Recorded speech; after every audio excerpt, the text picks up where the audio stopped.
I'm Jenna Hubbard. I am a dance artist. I work as a lecturer at Arts University Bournemouth now, but I did my undergraduate degree at Coventry University and then worked in many roles in dance in Coventry until 2015.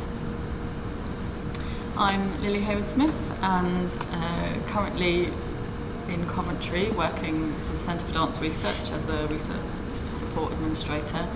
I am also a dance artist and started my journey as a dance artist in Coventry in 2005, yeah, where I met Jenna. We first met because our rooms were next door to each other in halls, so Lily and I lived together for 3 years of our undergraduate degree in different houses. Yep.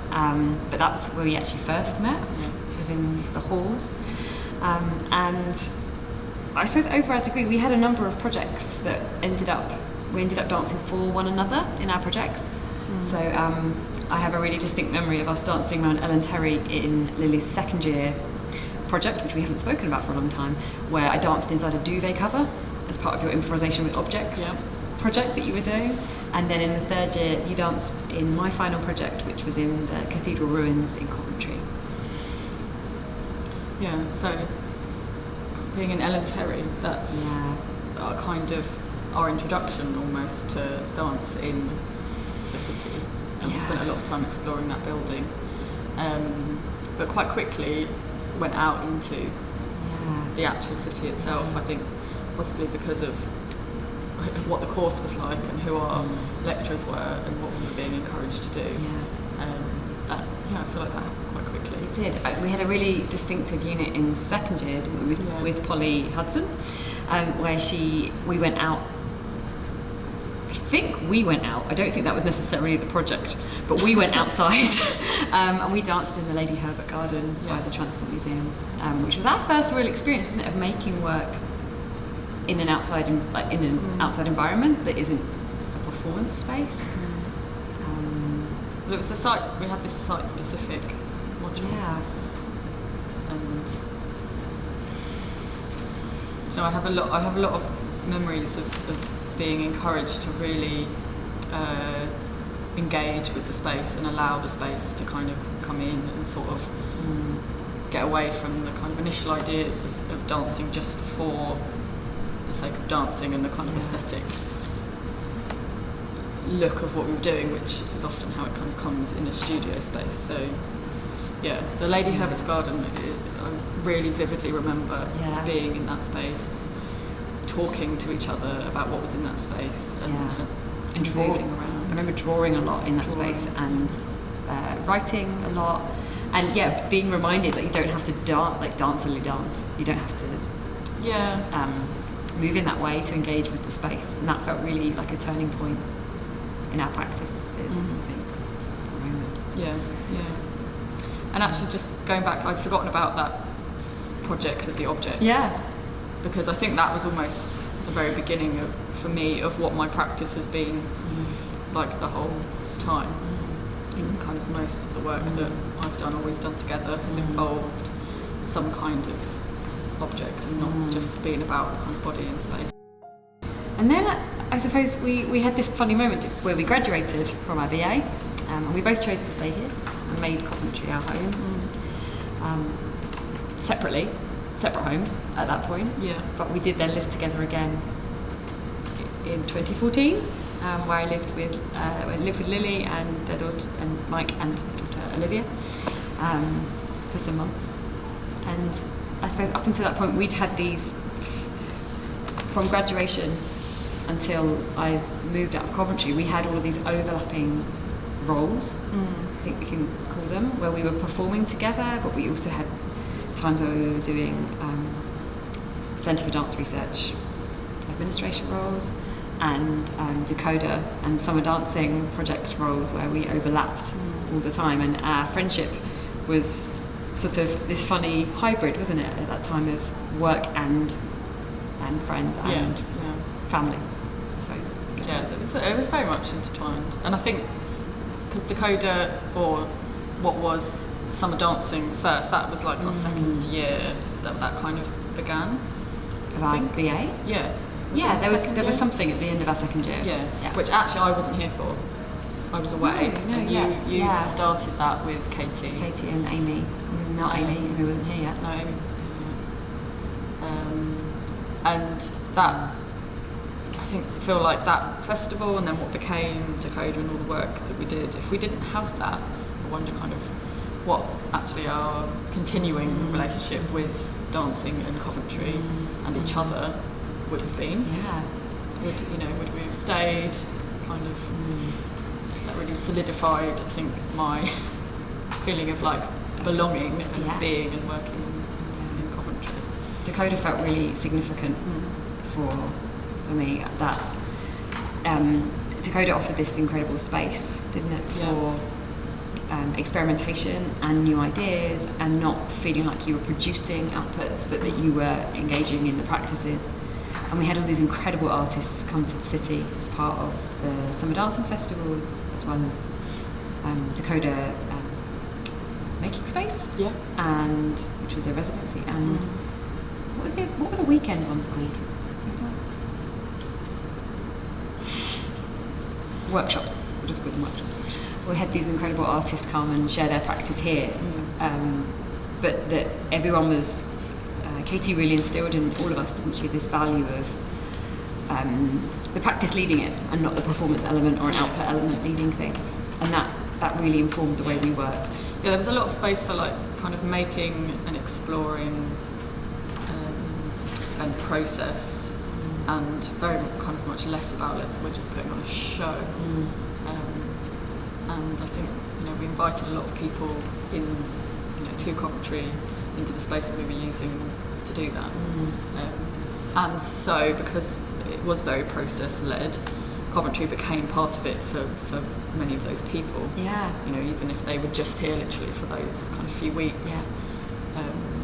It wasn't just about being at the Summer Dancing Festival, it was being at the festival or the workshop in Coventry.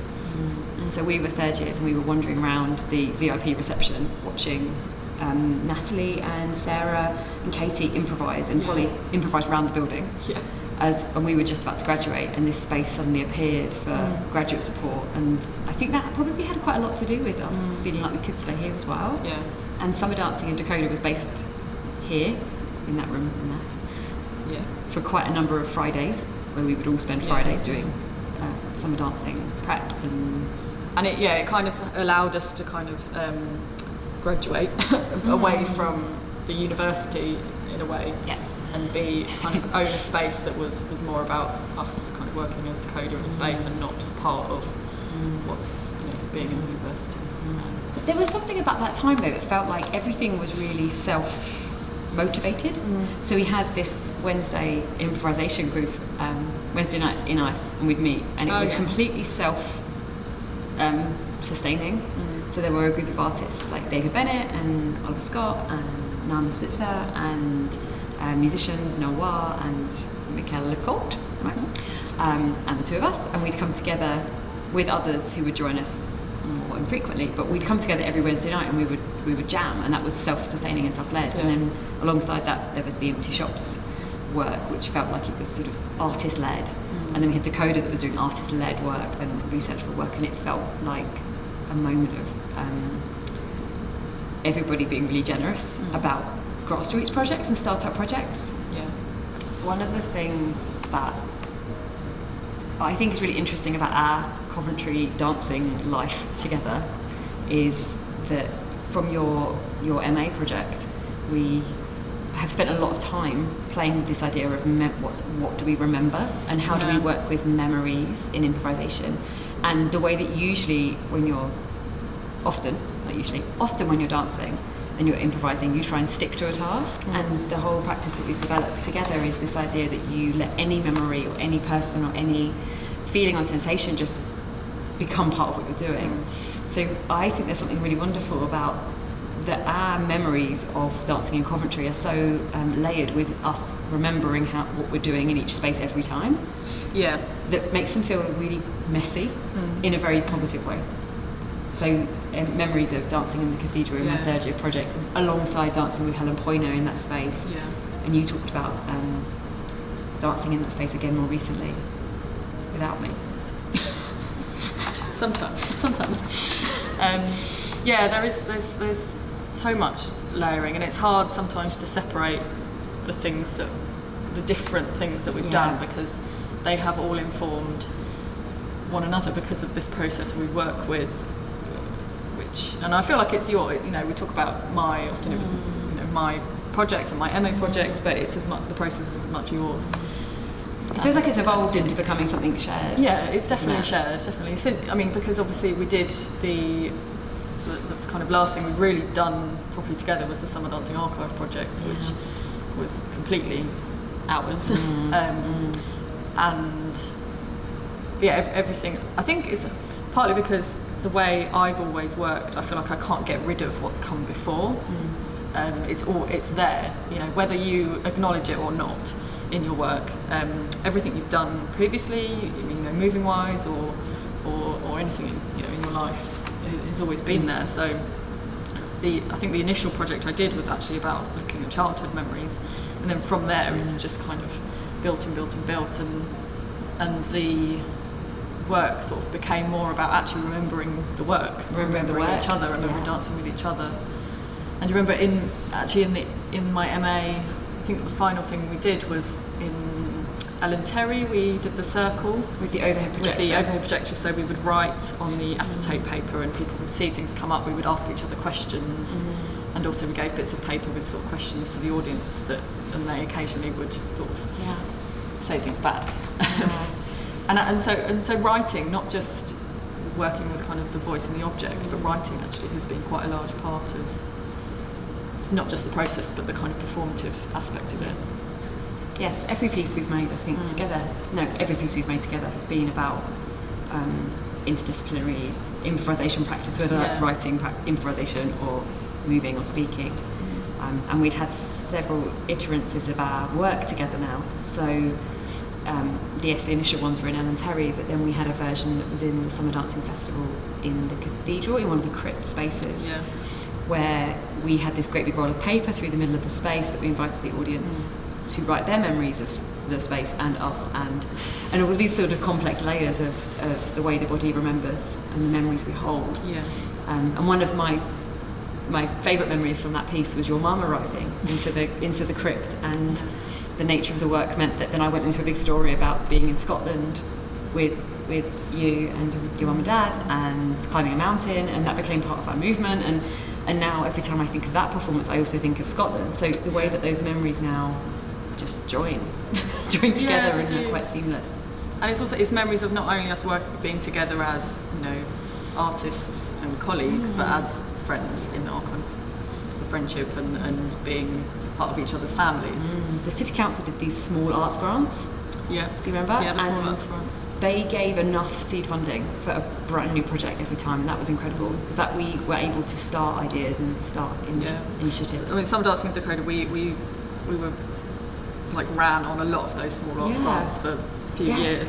And a number of our own projects ran on those, and that was really important at that point. But the September project was about us using our memory project and our practice then to work with other people's memories for the first time. We worked with the Fargoster Street communities at the point when the Fargo development was happening, so that looking at their identity and how that might shift. And that was a really special point for two things for me. One was, it was the first time we were engaging really openly with our community, or the community around us, and working with their memories. And also because you were pregnant with Olivia, and it was really early. And so it became this sort of, it felt for me like a really important moment of us going, oh, this is probably the last time we're going to move on a project like this together for a while. felt really important. Yeah, it was almost at the very beginning of they hadn't really started to develop the Fargo into what now is the Fargo Creative Village. So the space that we worked in was one of the kind of old warehouse spaces, and next door to us was like a massive old carpet shop. Yeah. And there was like a furniture store there, and Talking Birds had commissioned artists to go into this big kind of warehouse space for a month at a time. We had September, so we called it the September project.